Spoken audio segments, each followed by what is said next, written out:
Jadi pertanyaan buat kita, gimana Ustadz bisa begitu? Nah, itu bukan urusan kita. Yu'til hikmata mayyasha. Allah memberikan hikmah kepada siapa yang dikehendakinya. Maka orang yang duduk pada makom arif billah ini sedikit. Kadang topengnya saja mereknya arif billah, tapi isinya jauh dari itu semua. Kenapa? Masih ada ketergantungan dirinya kepada selain Allah. Bukan bergantung kepada Allah, masih ada ketergantungan dirinya kepada Allah, kepada selain Allah, dan masih sulit untuk melepaskan kemelekatan di hati selain Allah. Jadi makom arif billah ini tidak sembarang orang. Dia ada di dunia ini, dia dekat dengan dunia ini, tapi tidak melekat di hati.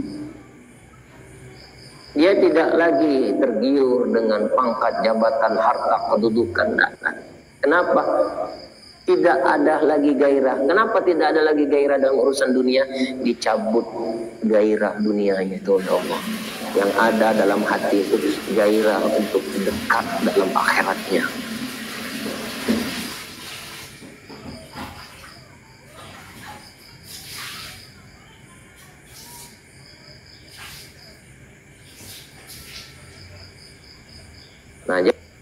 Nah, jadi khawatir lagi.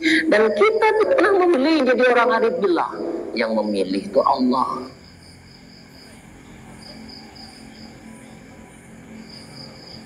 Wa rabbaka yakhluqu yahdar. Allah lah yang menjadikan segala sesuatu dan memilih. Dia sendiri yang memilih, bukan kita yang memilih. Wa kana lahumul khiyarah, dan mereka tidak berhak untuk memilih. Jadi kita ini tidak bisa memilih, peran itu tidak bisa memilih. Allah yang memilih peran kita ini. Siapa yang duduk pada makom awam atau ammah, siapa yang duduk pada makom muridun, orang yang menuntut ilmu, siapa orang yang ditetapkan oleh Allah pada makom arif billah.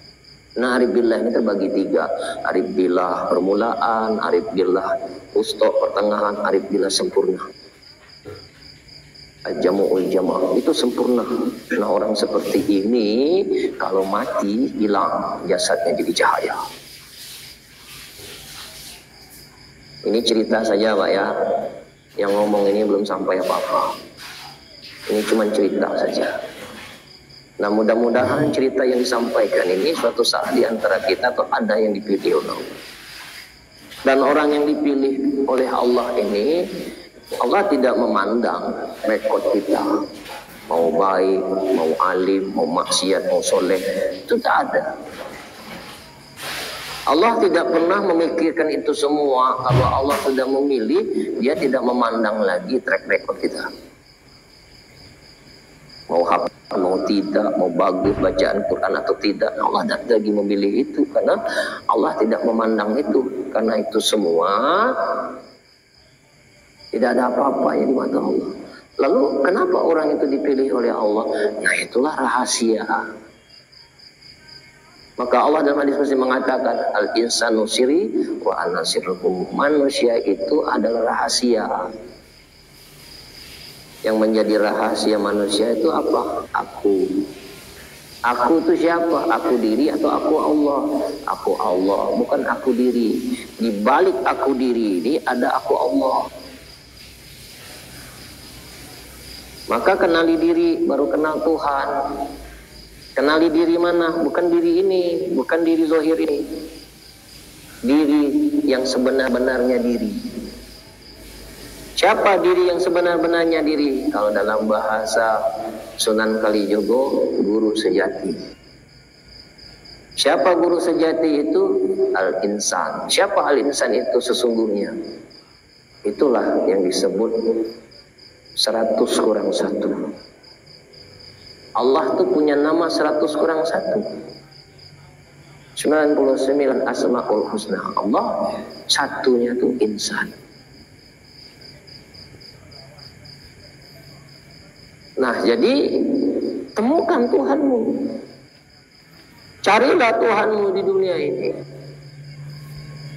Jangan berharap mau ketemu Tuhan nanti setelah kami berpisah. Tidak ada lagi waktu kamu untuk mencari Tuhan setelah mati.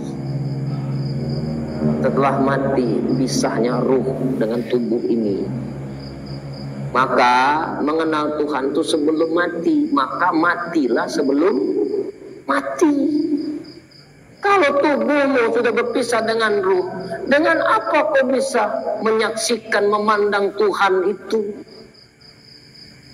Kenapa engkau bisa memandang Tuhan? Karena ada tubuh, karena ada rasa nyawa di sini. Kalau tubuh ini telah pisah dengan ruh kita, dengan apa kau bisa merasakan? Dengan apa kau bisa memandang? Lihat orang yang sudah meninggal punya mata, tapi matanya tidak bisa melihat. Punya telinga tidak bisa mendengar, punya mulut tidak bisa berkata, punya kaki tidak bisa jalan. Jadi tubuh kita ini mau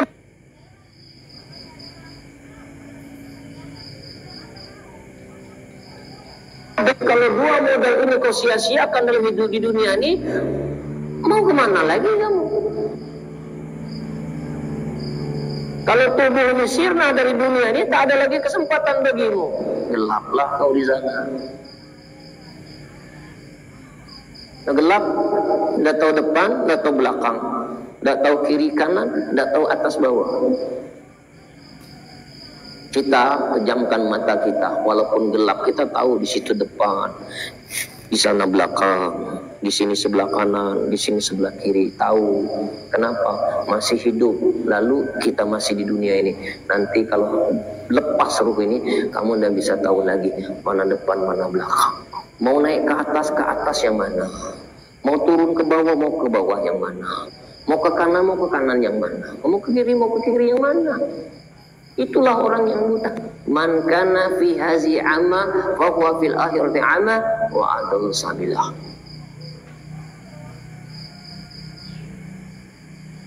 Orang siapa yang buta di dunia ini, maka dia akan buta nanti di akhirat dan tersesat dari jalan Allah. Tersesat. Nah, tersesat ini penderitaan yang tanpa ujung. Penyesalan yang tanpa ujung. Tersesat dan penyesalan tanpa ujung ini, itulah yang disebut dengan azab, siksa. Allazina kafaru sawa'un 'alaihim a anzartahum am lam tunzirhum la yu'minun. Sesungguhnya orang yang ingkar kepada Allah itu dikasih nasihat, tidak dikasih nasihat, tetap tidak mau beriman. Kenapa? Khatamallahu ala qulubihim wa ala sam'ihim wa ala absarihim ghishawatun wa lahum azabun azim. Allah tutup kunci hatinya. Allah tutup penglihatannya, Allah tutup pendengarannya. Itulah bagi mereka azab yang sangat pedih. Nah, jadi orang yang di dunia ini yang tidak mengenal Allah itu azab. Kenapa ditutup oleh Allah? Kenapa ditutup? Tidak tahu. Sunatullahnya apa? Tidak mau belajar. Sunatullahnya sombong dia, dibuatnya jadi sombong. Sunatullah yang terjadi suka memandang orang dengan sebelah mata, angkuh, egois, mau menang sendiri, merasa diri benar, yang lain sesat. Tertutup hati. Bagaimana mungkin kita akan duduk pada maqam arif billah sementara kita masih suka memandang kejahatan, keburukan orang lain, tapi lupa dengan kejahatan, keburukan diri.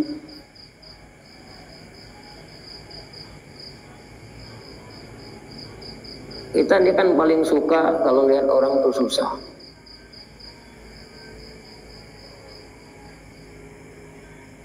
Kalau lihat orang susah itu senang. Itu senang.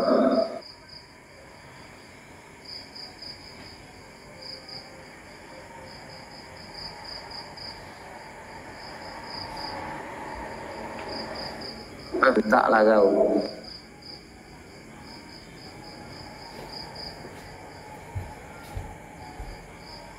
Taklah kau. Kalau orang jahat sama kita, terkadang kita orang yang belum sempurna. Orang sudah baik, masih kau jahati. Orang tuh sudah tolong kamu, masih kau jahat sama dia. Bayangkan, orang yang baik sama kamu saja kau tak bisa berbuat baik kepadanya, apalagi orang jahat sama kamu. Maka makom akhlak kita ini masih jauh. Jadi untuk supaya kita bisa membalas keburukan orang dengan kebaikan itu, berbuatlah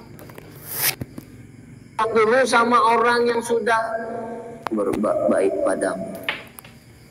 Itu dulu. Bohong dia bisa berbuat baik sama orang jahat kepadanya, sementara orang yang sudah berbuat baik belum kau baiki. Itu bohong, dusta itu. Makanya salam kanan bagi orang yang sholat itu punya wajib. Kalau dalam urusan muamalah hablum minan nas itu kita memberikan salam kebaikan, memberikan salam kebaikan, atau berkah salam kanan. Salam kiri juga kita mendoakan orang yang sudah sering berbuat jahat sama kita. Kasih salam, kasih doa sama orang jahat sama kita. Maka salam kiri hukumnya sunat. Dilakukan dapat pahala, tidak dilakukan tidak berdosa. Kita berbuat tidak baik sama orang yang jahat sama kita, tidak berdosa. Tapi yang lebih bagusnya, orang yang berbuat jahat sama kita, kita tetap doakan dia. Maka bernilai pahala di sisi Allah. Nah itulah makna sholat yang sering kita lakukan setiap hari itu. Jadi kalau kita masih ada orang yang jahat, masih kau balas dengan keburukan, berarti salam kirimu munafik. Saya pribadi Pak, kalau lagi dongkol ini, belum bisa mengamalkan orang jahat kita balas dengan kebaikan, jarang saya salam kiri. Ada kemunafikan dalam diri ini. Assalamualaikum warahmatullahi. Nah diri tidak usah. Masih jahat diri. Masih jahat Pak diri. Kalau hati kita lapang, ada orang jahat kita baiki, baru Assalamualaikum warahmatullahi. Terbayang orang yang baik sama kita tuh kita baiki. Terbayang juga orang jahat sama kita, kita sudah baiki, baru Assalamualaikum warahmatullahi ke kiri. Baru nyambung pola itu. Nah kita ini enggak, sholat itu tidak tidak diselaraskan dengan perbuatan. Ya sholat saja sudah sholat selesai, tapi tidak diselaraskan, tidak disinkronkan dan kehidupan kita hari-hari. Allahu Akbar, masih besar sendiri. Yang besar itu bukan Allah, masih besarkan diri. Kalau ngomong minta didengar, kalau ngomong nandak denger. Kalau cerita, dia itulah yang paling hebat. Anak ini, anak itu, anak ini, anak itu, singgonya, dia itulah. Kita ni kata aku. Bercerita panjang lebar. Waktu habis. Dengari dia cerita dah habis-habis. Ada jemaah, ibu-ibu yang sering datang ke rumah. Datang, berdua, bertiga. Agak gigi cerita 2 jam aku nuduinya. Cuma nanya ke dia cerita baik. Begitu sudah 2 jam, alhamdulillah Pak Ustaz, harilah sore kami nak permisi balik. Terima kasih lah dengar keluh kesah kami. Allah apalah gawe ibu ini gitu kan. Waktu habis, janji gagal. cuma denger dia cerita. Tapi alhamdulillah, mungkin Pak, ada orang yang ketika dia bercerita itu ringan beban hidup itu. Belum tentu Pak orang yang kita minta nasihat, jangan kepedean dulu. Bisa jadi cuma nak dengar ke dia cerita panjang lebar itu ke laki dari A sampai Z, gibah. Nah itu, dan kita ngomong tidak didengarnya. Nah sudahlah, aman aku 2 kali 3 kali tidak galah denger, tidak lagi aku ngomong kejem ya, ngacu. Di masjid, lah ada ngaji di masjid, nah baru nak balik. Nak ngusir balik tak boleh gitu, karena tamu tu harus kita muliakan.